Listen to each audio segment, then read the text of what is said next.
What is your favorite sport? Some of you might be asking, you might be thinking, I don't really have a favorite sport. Well, whether you're involved with sports, you've probably heard about sports.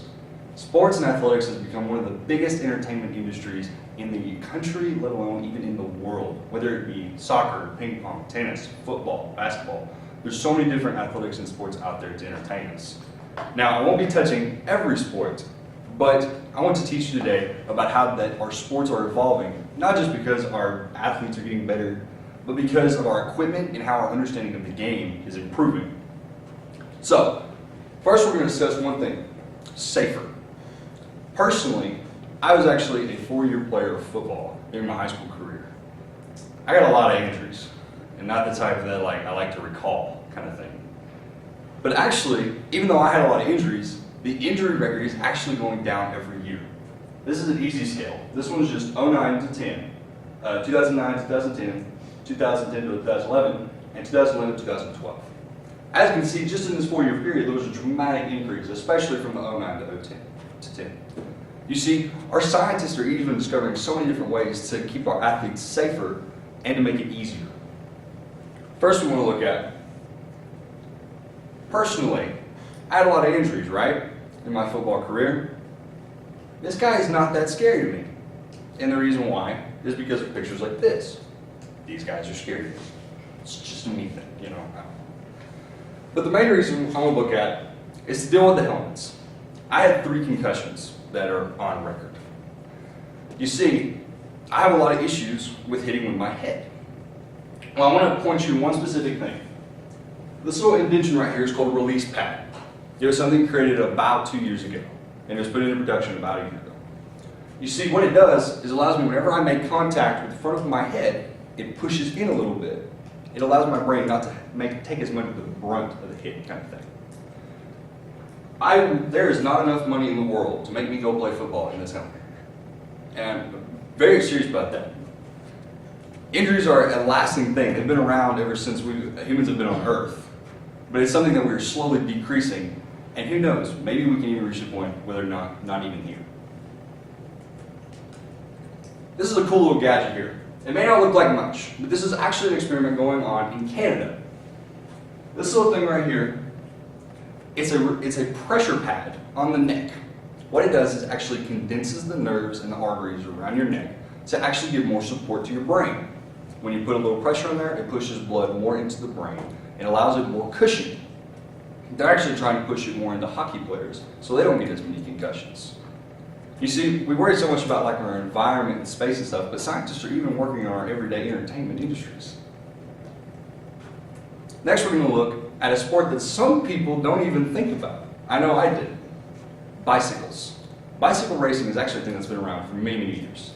Even look at your big marathons, big triathlons kind of thing. They always have bicycles involved. You may not believe me, but this is an old mid-19th century bicycle, racing bike. Well, they had an issue with it, because I don't know if you've ever ridden a bicycle, but you know how when you hit a bump, your back tire kind of raises a little bit? Well, imagine hitting a bump with your front tire and this tire raising up a little bit. They had so many injuries because people would literally just fly over the front of the handlebars. It's an issue that nobody could understand. And that's when I brought in the regular two-wheel bicycle. Another thing I want to look at is taping. If you ever play any kind of sport, especially like football and basketball, one big thing about taping is they actually focus on how to keep your ligaments and muscles condensed. That was not something that was around back in the beginning of the 19th century kind of thing, but it's something that's improving and getting better every year. Now, scientists are helping, we're making the game a lot safer, but each athletic sport is also becoming easier. Now, why is each sport becoming easier? There's a couple different reasons. One big one is supplements. That it's not cocaine, promise. It's actually protein. Protein is a big thing that allows different amino acids to quickly build and to make your muscles grow quicker. Personally, I used an all-natural whey protein back in high school and allowed me to gain muscle at a relatively rapid pace compared to your regular pace. Another thing I want to look at are these. You can actually see him wearing them.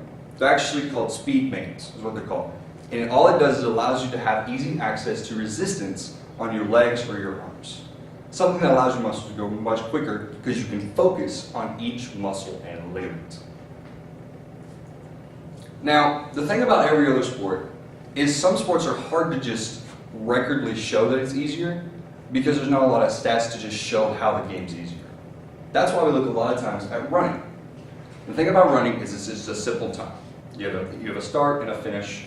Whenever they get there, you time it. That's all you need to know, right? Well, this is actually a pretty good representation. This is your years down here, and then this is your time. This is a dramatic increase. These are at 10-year intervals, okay? And every year, you're seeing a dramatic increase. This is actually an Olympics race. And they took the data and compiled it all together to create such a graph. This guy's name is Jesse Owens. To close, I want to look specifically at two runners. See, Jesse Owens, he was in the 1930s. He was a racer, okay?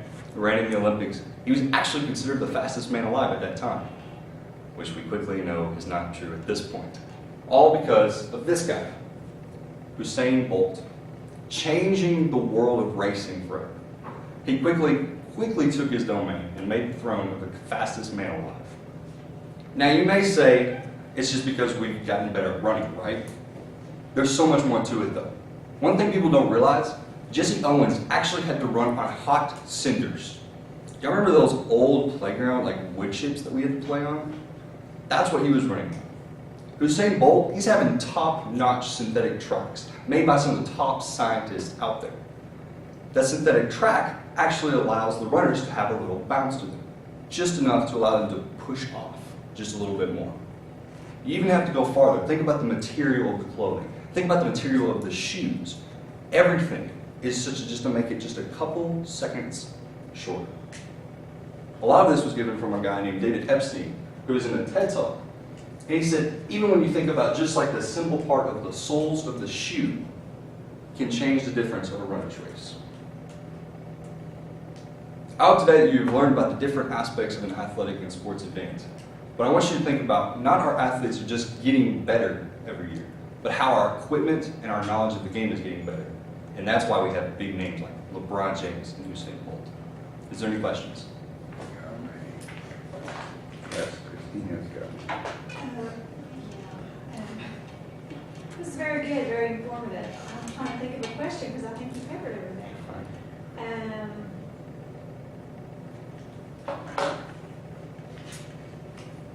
With the statistics going back to the football with the helmets and stuff, with so many concussions, do you think they'll ever change the game of football because of they, of all the injuries?